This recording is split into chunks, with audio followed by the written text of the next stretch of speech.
Hi అండి. ఇవాళ మనం ఈ వీడియోలో ఎంతో హెల్తీగా టేస్టీగా ఉండే కరివేపాకు పొడి ఎలా తయారు చేసుకోవాలో చూసేద్దాం. చూసే ముందు వీడియోని సబ్స్క్రైబ్ చేసుకోండి, లైక్ చేయండి, షేర్ చేయండి. ఫస్ట్ స్టవ్ ఆన్ చేసుకొని కడాయిలో ఒక 3 స్పూన్స్ ఆయిల్ వేసుకొని కొద్దిగా పచ్చనిపప్పు, ఒక 2 స్పూన్స్ ధనియాలు, 1 స్పూన్ జీలకర్ర వేసుకొని కొద్దిగా ఫ్రై చేసుకున్నాక ఎండుమిరపకాయలు కూడా వేసుకోవాలి. కొన్ని ఎండుమిరపకాయలు, తెల్లగడ్డలు, కొద్దిగా చింతపండు, జస్ట్ చిటికెడు అంటే చిటికెడు చింతపండు వేసుకోండి, కారం లేకుండా ఉంటుంది.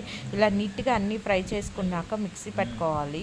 సో అలాగే అదే ప్యాన్లో కొద్దిగా కరివేపాకు కూడా వేసుకొని ఫ్రై చేసుకుంటున్నాను. ఇలాగా ఒక 2 మినిట్స్ అది డ్రై అయ్యే వరకు కరివేపాకునని ఫ్రై చేసుకోవాలి. ఇలా చేసి పక్కన పెట్టుకున్న ధనియాలు, జీలకర్ర, మిరపకాయలని ఫస్ట్ నేను నీట్గా పొడిగొట్టేసుకుంటున్నాను మిక్సీలో.